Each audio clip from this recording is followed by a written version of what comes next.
أعوذ بالله من الشيطان اللعين الرجيم بسم الله الرحمن الرحيم الحمد لله والصلاة والسلام على رسول الله وعلى آل الله لا سيما بقية الله ولعنة الله على أعدائهم أعداء الله من يومنا هذا إلى لقاء الله أما بعد فقد قال الله يا أيها الذين آمنوا كتب عليكم الصيام كما كتب على الذين من قبلكم لعلكم تتقون۔ ارشاد رب العزت ہو رہا ہے کہ اے صاحبان ایمان، ہم نے تم پر روزہ اسی طرح سے فرض کیا ہے جیسے تم سے پہلے والی قوموں پر فرض کیا تھا۔ روزے کا مقصد اور روزے کا فلسفہ لعلکم تتقون، تاکہ شاید تم صاحب تقوی بن سکو۔ عزیزو، تقوی کی پہچان کیا ہے؟ متقین کی علامت کیا ہے؟ مولا کائنات کی زبانی اسے آپ کی خدمت میں پیش کر رہا ہوں۔ مولا صاحبان تقوی کی ایک صفت بیان کرتے ہوئے ارشاد فرماتے ہیں وَأَنفُسُهُمْ عَفِيفَةٌ، ان کے نفسوں پر عفت و پاک دامنی کی حکومت ہوتی ہے، ان کے نفس عفیف و پاک دامن ہوتے ہیں۔ عفت انسان کے نفس میں پیدا ہونے والی اس حالت کو کہتے ہیں جو انسان پر شہوت کو غالب آنے سے روک دیتی ہے، شہوت کے طوفان کو کنٹرول کر لیتی ہے اور بحرانی حالات میں بھی انسان کو گناہ کی گہری کھائی میں گرنے سے بچا لیتی ہے۔ اسے کہتے ہیں عفت۔ البتہ شہوت سے مراد صرف جنسی شہوت نہیں ہے، بلکہ ہر طرح کی خواہش و شہوت، چاہے وہ مال کی شہوت ہو یا عہدہ و منصب کی، کھانے کی شہوت ہو یا بات کرنے کی، بولنے کی، شہرت و مقبولیت کی شہوت ہو یا یہ جنسی شہوت۔ عفت ہر قسم کی شہوت کو کنٹرول کرتی ہے۔ علماء اخلاق نے علم اخلاق کی بنیاد 4 صفتوں پر قائم کی ہے۔ پورا علم اخلاق انہی 4 صفات کے محور پر گفتگو کرتا ہے۔ سب سے پہلے حکمت، شجاعت، عدالت اور عفت۔ انہی 4 صفتوں کو علم اخلاق کے اصول کے نام سے یاد کیا جاتا ہے۔ علم اخلاق کو انہی 4 اصولوں میں محدود کرنے کی وجہ یہ ہے کہ انسان کے اندر 3 قسم کی قوتیں پائی جاتی ہیں: قوت دراکہ یا قوت فہم و شعور، جس کے ذریعے انسان حقائق کو درک کرتا ہے اور سمجھتا ہے۔ دوسرے قوت شہویہ، تیسرے قوت غضبیہ۔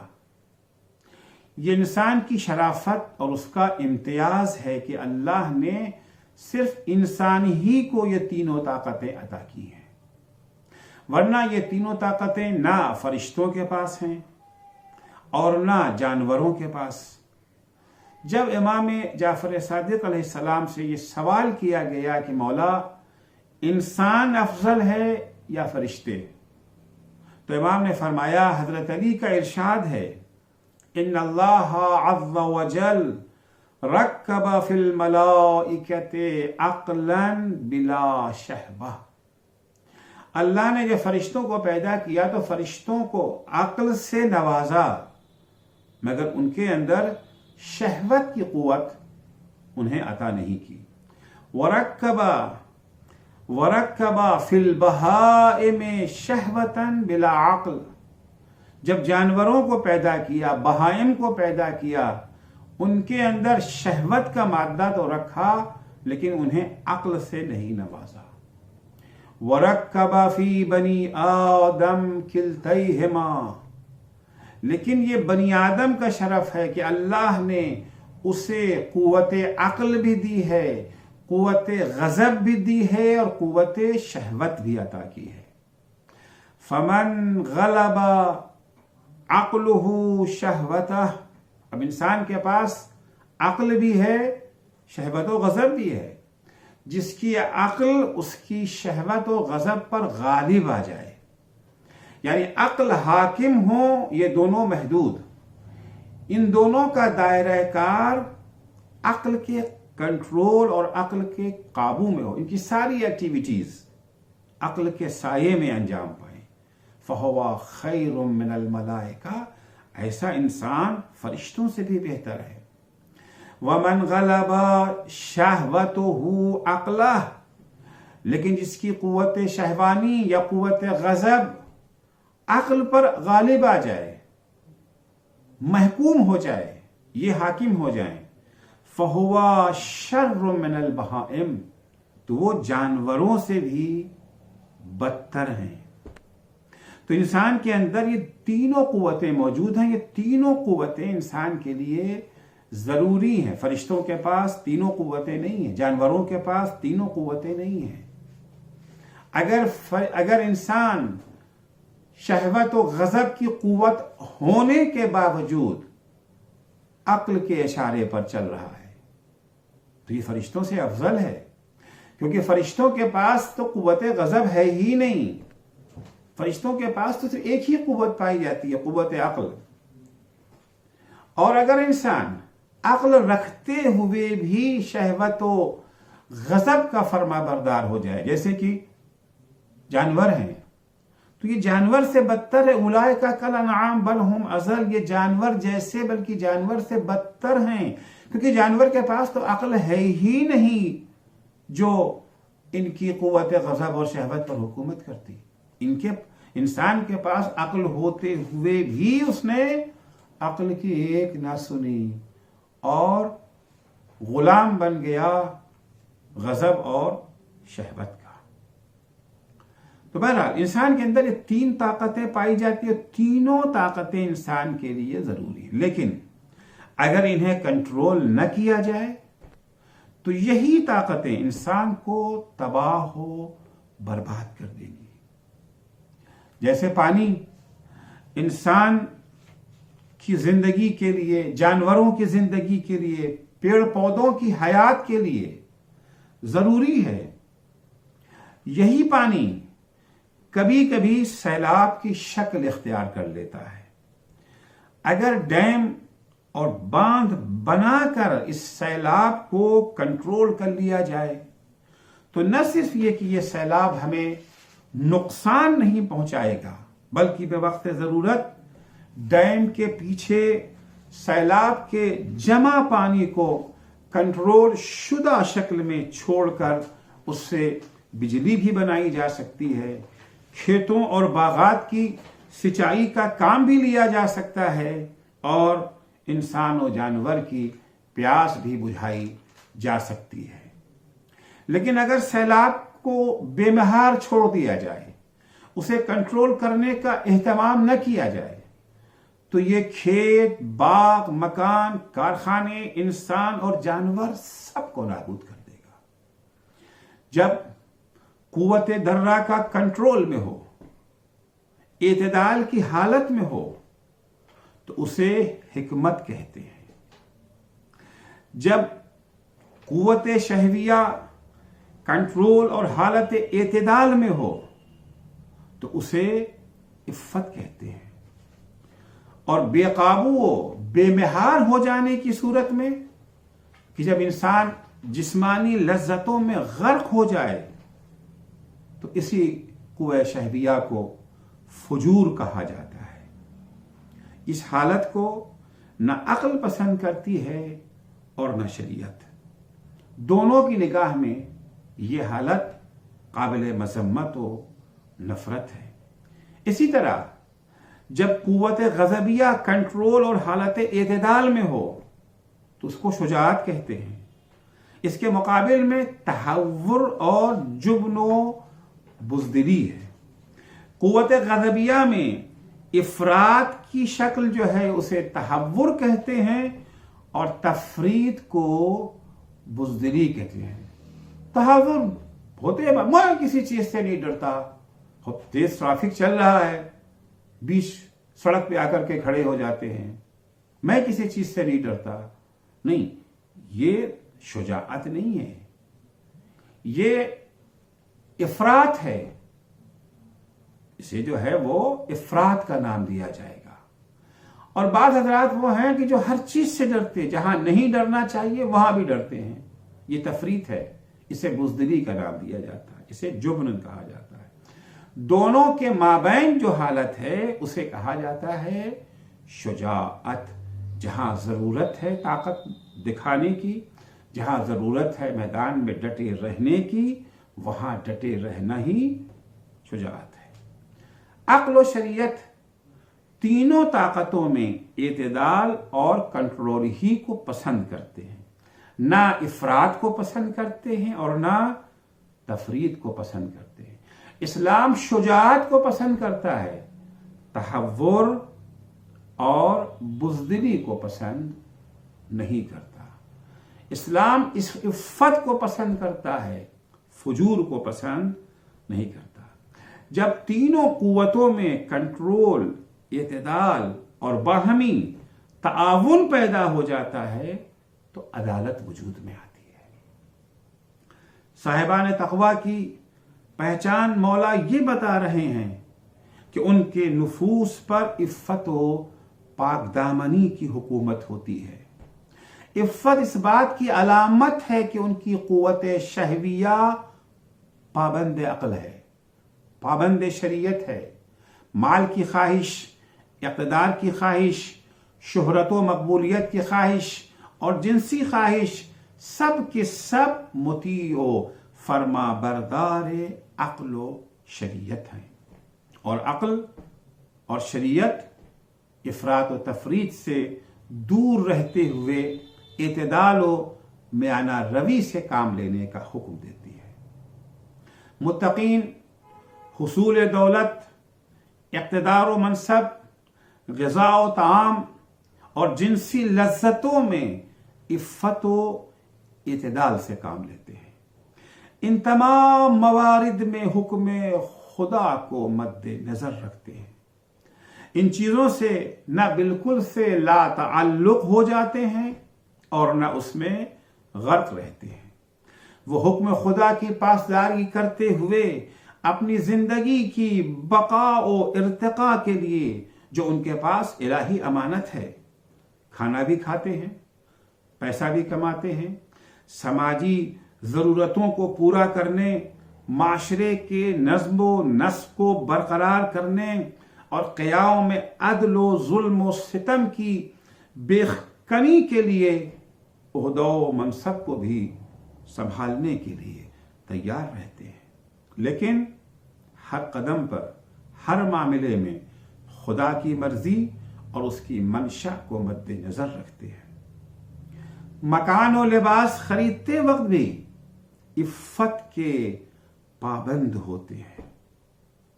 کھانا کھاتے وقت بھی عفت کا خیال رکھتے ہیں اور جنسی لذتوں سے استفادہ کرتے وقت بھی اللہ کی مشیت کو نگاہ میں رکھتے ہیں. عہدہ و منصب سنبھالتے وقت وہ اپنی گفتگو میں بھی عفت کلام کی پاسداری کرتے ہیں اور تحریر و قلم میں بھی. عفت کی اہمیت کو امیر المومنین حضرت علی بن ابی طالب علیہ السلام ان لفظوں میں بیان فرماتے ہیں: مل مجاہد الشہید فی سبیل اللہ بأعظم اجرا ممن قدر فعفا یکاد العفیف ان یکون ملکا من الملائکہ. مولا فرماتے ہیں کہ راہ خدا میں شہید ہو جانے والے مجاہد کا اجر و ثواب اس شخص سے زیادہ نہیں ہے جو قدرت رکھتے ہوئے، طاقت رکھتے ہوئے گناہ کر سکتا ہے، اس کے باوجود فعفا گناہ نہیں کرتا، عفت سے کام لیتا ہے۔ گالی دے سکتا ہے مگر گالی نہیں دے سکتا، نہیں دیتا۔ غیبت کر سکتا ہے مگر غیبت نہیں کرتا۔ دوسروں کا مال ناجائز طریقوں سے لوٹ سکتا ہے مگر نہیں لوٹتا۔ سیاست اور حکومت میں ناجائز راستوں پر چل سکتا ہے مگر نہیں چلتا۔ غیر شرعی طریقوں سے اپنی جنسی ضروریات پوری کر سکتا ہے مگر نہیں کرتا۔ قدر فعفا، قدرت ہونے کے باوجود عفت و پاکدامنی سے کام لیتا ہے، اس کا اجر راہ خدا میں شہید ہو جانے والے مجاہد سے کم نہیں ہے۔ وَيَكَادُ الْعَفِيفُ أَن يَكُونَ مَلَكًا مِّنَ الْمَلَائِكَةِ، اور ہو سکتا ہے کہ یہ شخص جو عفت و پاکدامنی کا دامن اپنے ہاتھ میں تھامے ہوئے ہے، عفیف و پاکدامن شخص کا شمار فرشتوں کی صف میں کیا جائے۔ راہ خدا میں قربانی ایک بہت بڑا کارنامہ ہے۔ راہ خدا میں جہاد کرنے کا ہی عظیم ثواب ہے۔ 64 کے انسان راہ خدا میں جہاد کرتے ہوئے شہید بھی ہو جائے۔ سرکار دو عالم صلی اللہ علیہ وآلہ وسلم نے اس شہادت کو تمام نیکیوں سے برتر بتایا ہے۔ حضور کا ارشاد ہے، ان فوق کل بر بر حتی یقتل الرجل فی سبیل اللہ، ہر نیکی سے بڑھ کر کے ایک نیکی ہے، یعنی کوئی ایسی نیکی نہیں ہے جو کہہ سکے کہ بس یہ آخری حد ہے، یہاں تک کہ انسان راہ خدا میں شہید ہو جائے۔ اب شہادت وہ نیکی ہے جس سے بڑی کوئی نیکی نہیں ہے، لیکن عفت کلام، عفت بیان، عفت مقام، شہوات کے مقابلے میں عفت و پاکدامنی سے کام لینا، یہ عفت ایک ایسا عظیم خزانہ ہے جس کی قدر و قیمت کا اندازہ کرنا ہر ایک کے بس کا کام نہیں ہے۔ خصوصیت کے ساتھ دور حاضر میں کہ جب عفت و پاکدامنی کا تصور ہی ختم ہو گیا ہے اور کردار کے دامن پر لگے دھبوں اور داغوں ہی کو زینت کا سبب سمجھا جاتا ہے، اب وہ چاہے تجارت و معیشت کا میدان ہو یا سیاست و حکومت کا یا شہوت و جنسی لذات کا، ان میدانوں میں عفت و پاکدامنی سے کام لینے والوں کو احمق سمجھا جاتا ہے، پچھڑا ہوا مانا جاتا ہے۔ ایڈوانس وہ ہے، اسمارٹ وہ ہے، ذہین و زیرک وہ ہے، بڑی شخصیت ان لوگوں کی ہے جو لوگ ان میدانوں میں عفت و پاکدامنی کا خیال نہ رکھتے ہوں۔ ایسے دور میں عفت و پاکدامنی کی قدر و قیمت کو بیان کرنا اور سمجھنا آسان کام نہیں ہے، جوئے شیر لانے کے برابر ہے۔ ورنہ حقیقت یہی ہے کہ عفت کے بغیر انسانیت کا کوئی مفہوم ہی نہیں ہے۔ آج اگر انسانیت دم توڑ رہی ہے تو اس کا سبب یہی عفت و پاکدامنی سے محرومی ہے۔ وہ انسان کہے جانے کے لائق نہیں ہے جس کے کردار میں عفت و پاکدامنی نہ پائی جائے۔ میدان جہاد و شہادت میں انسان کو کھینچنے والی طاقت کا نام عفت ہے۔ اگر مجاہد مرد جہاد میدان میں آ کر اپنی جان کی پرواہ کیے بغیر راہ خدا میں جہاد کر رہا ہے، یہ کون سی طاقت ہے جو اسے میدان میں کھینچ کے لائی؟ عفت و پاکدامنی سے محروم انسان کبھی بھی راہ خدا میں جہاد کرتے ہوئے جام شہادت نوش کرنے کے لیے تیار نہیں ہو سکتا۔ یہ عفت و پاکدامنی کی خاصیت ہے جو انسان جان ہتھیلی پر لے کر کے میدان جہاد میں حاضر ہو جاتا ہے۔ اگر عفت نہ ہوتی تو راہ خدا میں جہاد کے لیے کوئی تیار نہ ہوتا اور نہ شہادت گہے الفت میں قدم رکھنے کے لیے کوئی آمادہ ہوتا۔ محرک شہادت عفت ہی ہے، اسی لیے اس کا ثواب جہاد و شہادت سے کم نہیں ہو سکتا۔ عفت و پاک دامنی، عفیف اور پاک دامن انسان ملائکہ کی صف میں شمار کیے جانے کے قابل اس لیے ہے کہ کردار کی عفت ملائکہ کا ایک امتیازی کمال ہے۔ ان کے ہاں عفت پائی جاتی ہے، ان کے ہاں بے عفتی اور تردامنی کا کوئی امکان ہی نہیں ہے، لیکن اس کے بعد بھی کوئی بشر اس کردار کو اگر پیدا کر لے تو اس کا مرتبہ ملائکہ سے افضل ہو سکتا ہے، کیونکہ ملائکہ کی عفت اختیاری نہیں بلکہ قہری ہے۔ اس کا راز ان کے یہاں ان جذبات و خواہشات کا موجود ہی نہیں ہونا ہے جو انسان کو خلاف عفت زندگی پر اکساتے ہیں، جبکہ انسان ان جذبات و خواہشات سے بھرا ہوا ہے جو اسے عفت و پاک دامانی کے خلاف منافی عفت اعمال بجا لانے کے لیے شوق دلاتے ہیں، آمادہ کرتے ہیں، تیار کرتے ہیں۔ انسان اگر اس کے باوجود انہیں کنٹرول کر کے کردار کی عفت اختیار کر لے تو اس کا مرتبہ یقیناً ملائکہ سے بلند تر ہوگا۔ امیر المومنین عفت کی اہمیت کو سمجھانے کے لیے دوسرے مقام پر ارشاد فرماتے ہیں، اہل العفاف اشرف الاشراف۔ وہ افراد جو صاحب عفت ہیں، وہ افراد جو پاک دامن ہیں، وہ دنیا کے سب سے بڑے شریف ہیں۔ شرفاء میں ان کا نام سر فہرست لکھا جائے گا، جو افراد عفت و پاک دامنی کے حامل ہیں۔ امام جعفر صادق علیہ السلام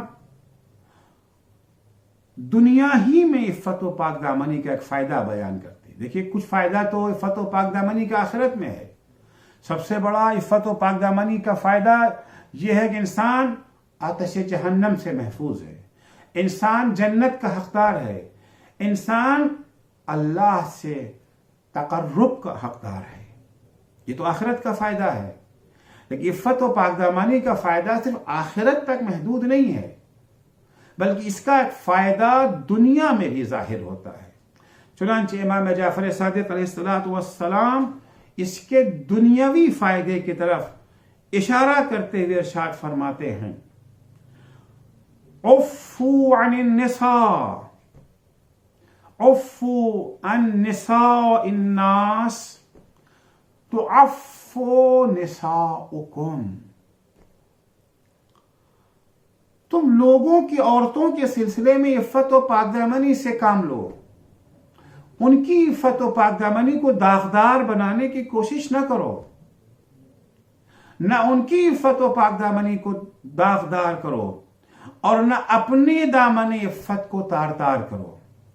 اگر تم دوسروں کی عورتوں کی عفت و پاک دامنی کا خیال رکھو گے تو اللہ تمہاری عورتوں کی عفت و پاک دامنی کی حفاظت کرے گا۔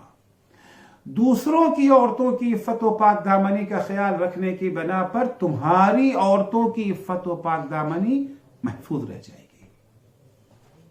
بہت بڑا فائدہ ہے، کیونکہ بہت سارے افراد جو دوسری عورتوں کی عفت و پاک دامنی کو تار تار کرتے رہتے ہیں، اپنی خواتین کے سلسلے میں ہرگز اس کے لیے تیار نہیں ہوتے، مرنے مارنے کو تیار ہو جاتے ہیں۔ روایت میں ہے کہ حضرت داؤد کے زمانے میں ایک شخص اپنی طاقت کے بلبوتے ایک عورت کو ناجائز تعلق قائم کرنے پر مجبور کرتا رہتا تھا۔ ایک دن اللہ نے اس عورت کے ذہن میں یہ بات ڈال دی، اب جب کبھی وہ تیرے پاس برے ارادے سے آئے تو اس سے کہو، تم جب میرے پاس آتے ہو تو اسی وقت ایک شخص تمہاری بیوی یا تمہاری بیٹی کے پاس بھی آتا ہے۔ اس عورت نے جیسے یہ بات اس سے کہی، یہ سن کر وہ شخص الٹے پاؤں اپنے گھر واپس چلا گیا، اور وہاں جو منظر اس نے دیکھا تو اس کے ہوش اڑ گئے۔ اس اجنبی بد کردار شخص کو پکڑ کر یہ شخص جناب داؤد کے پاس لے گیا اور کہنے لگا، یا نبی اللہ، میں ایک ایسی عظیم مصیبت میں مبتلا ہو گیا ہوں جس میں کوئی دوسرا شخص مبتلا نہیں ہوا ہے۔ جناب داؤد نے اس سے پوچھا، وہ کون سی مصیبت ہے، کیسی مصیبت ہے؟ تو اس نے کہا، میں نے اس شخص کو اپنی بیوی کے ساتھ ناجائز حالت میں پایا ہے۔ اللہ نے جناب داؤد سے کہا کہ اس سے کہہ دیجئے، کما تدینو تدان، تم جو بوؤ گے وہی کاٹو گے، جیسا سلوک تم دوسروں کے ساتھ کرو گے ویسے ہی سلوک اور برتاؤ تمہارے ساتھ کیا جائے گا۔ مولا کائنات امیر المومنین حضرت علی بن ابی طالب علیہ السلام اس کا ایک پھل، ایک نتیجہ، ایک ثمرہ جو دنیا میں انسان کو حاصل ہوگا، فرماتے ہیں ثمرۃ العفہ القناعہ۔ عفت و پاک دامنی کا ایک پھل، ایک ثمر یہ ہے کہ انسان کے اندر قناعت پیدا ہو جاتی ہے۔ پھر انسان کو یہ قناعت ذلت و پستی سے رہائی دلا دیتی، کیونکہ قناعت کے مقابلے میں حرص و طمع ہے۔ حرص و طمع انسان کو ذلیل بنا دیتے ہیں، انسان کو دوسروں کی غلامی کا جوا اپنی گردن میں ڈالنے پر آمادہ کر دیتے ہیں۔ لیکن جہاں قناعت آ جاتی ہے، قناعت کے ہمراہ عزت نفس آتی، تو قناعت بہت بڑی دولت ہے، یہ عطا ہے، یہ دین ہے عفت کی۔ دوسرے مقام پر مولا فرماتے ہیں کہ ثمرۃ العفہ الصیانہ، عفت کا، پاک دامنی کا اگر یہ حالت انسان کے اندر پیدا ہو جائے تو یہ حالت انسان کو گناہوں سے بچا لیتی ہے۔ عفت کا پابند انسان، اس کا نفس گناہوں سے سالم رہتا ہے، گناہوں سے محفوظ رہتا ہے۔ حتیٰ بحرانی حالات میں بھی جہاں بڑوں کے قدم پھسل جاتے ہیں، بڑے بھی لڑکھڑانے لگتے ہیں، اگر انسان عفت و پاک دامنی کی دولت سے مالا مال ہے، ان بحرانی حالات میں بھی یہ عفت اسے گناہوں سے بچا لیتی ہے۔ اس کا بہترین نمونہ جناب یوسف کی داستان ہے، جسے قرآن نے احسن القصص کے نام سے بیان کیا ہے۔ اس داستان میں قرآن مجید عفت کے ایک نورانی چہرے کی تصویر پیش کر رہا ہے، جو ایک عفیف و پاک دامن نوجوان کے روپ میں سامنے آ رہی ہے۔ قرآن اس نوجوان کو بشریت کے لیے نمونہ عمل اور رول ماڈل کے طور پر پیش کر رہا ہے۔ یہ عفت ہی کا کمال تھا کہ جناب یوسف نے شہوت کے تمام محرکات اور اسباب کے ہوتے ہوئے بھی گناہ کے سامنے سر نہیں جھکایا۔ عشق کی آگ میں جھلستی ہوئی 16 سنگھار کیے ہوئے خوبصورت ملکہ کی دعوت گناہ، خلوت کا مقام، مخالفت کی صورت میں سزاؤں کی دھمکی کے باوجود جناب یوسف نفس کے بت کی ذلت کے سامنے جھکنے کو تیار نہیں ہوئے۔ جس وقت زلیخا نے سارے دروازے بند کر دیے، سارے دروازے بند کر کے زلیخا کہتی ہے، حیت لک، آؤ میں نے تم کو اپنے لیے تیار کر لیا ہے، میں آمادہ گناہ ہوں، آؤ میری طرف، حیت لک۔ اس کے جواب میں جناب یوسف نے جو جواب دیا ہے وہ نصرت خدا کے بغیر ممکن نہیں تھا۔ جناب یوسف نے فرمایا معاذ اللہ، مجھے اللہ کی پناہ چاہیے، ایسے عالم میں نصرت الہی کے بغیر، اللہ کے تحفظ اور اس کی پناہ کے بغیر انسان کا محفوظ رہ جانا ممکن نہیں ہے۔ میں اللہ کی پناہ مانگتا ہوں، انہو ربی، کیونکہ وہی میری پرورش کرنے والا ہے۔ مجھے زلیخا یا اس کے شوہر نے نہیں پالا ہے، مجھے اللہ نے پالا ہے، میری پرورش کا ذمہ اسی کے حوالے تھا۔ احسن مثوایا، اور اس نے مجھے بہترین مقام اور رتبہ عطا کیا ہے۔ زلیخا کے اصرار اور دعوت گناہ میں اتنی شدت تھی کہ اگر اللہ کا خاص لطف شامل حال نہ ہوتا تو یوسف گناہ میں مبتلا ہو جاتے۔ قرآن کی لفظیں ہیں کہ ہم بہا لولا ان رأى برہان ربہ، اگر یوسف نے اپنے پروردگار کی برہان کا مشاہدہ نہ کر لیا ہوتا تو یوسف بھی زلیخا کے ساتھ گناہ کا ارادہ کر بیٹھتے۔ اللہ جل شانہ کا یہ لطف صرف جناب یوسف جیسے نبی سے مخصوص نہیں ہے کہ کوئی تصور کرے کہ ہم کہاں، جناب یوسف کہاں، وہ تو نبی تھے، وہ تو پیغمبر تھے، اللہ کا خاص کرم تھا ان کے اوپر۔ نہیں، وہ لطف و کرم صرف انبیاء سے مخصوص نہیں ہے، بلکہ ایک عام انسان بھی اگر تقوی کی وادی میں قدم رکھتا ہے تو اللہ کا لطف اس کے بھی شامل حال ہو جاتا ہے، اس کے اندر بھی یہی عفت کی حالت پیدا ہو جاتی ہے۔ ابن سیرین کا نمونہ اس کا بہترین گواہ ہے۔ ابن سیرین نہ نبی تھے، نہ پیغمبر تھے، نہ امام تھے، ایک عام سے انسان ہے ابن سیرین، مگر اللہ کے مخلص بندے ہیں، متقی و پرہیزگار ہیں۔ سورۃ شکر اللہ نے بہت اچھی عنایت کی تھی۔ غریب تھے، ایک کپڑے کی دکان کے اوپر کام کرتے تھے نوکر کی حیثیت سے۔ ایک عورت، شہوت پرست عورت، عفت و پاک دامنی کی لگام اتار کر کے بے لگام ہوئی عورت، اس کی نگاہ جب جناب ابن سیرین پر پڑی، عاشق ہو گئی، ہوس کا بھوت سوار ہو گیا۔ اس نے ایک سازش رچی کسی صورت سے جناب ابن سیرین تک پہنچنے کے لیے۔ دکان پہ آئی، ڈھیر سارا کپڑا خرید لیا۔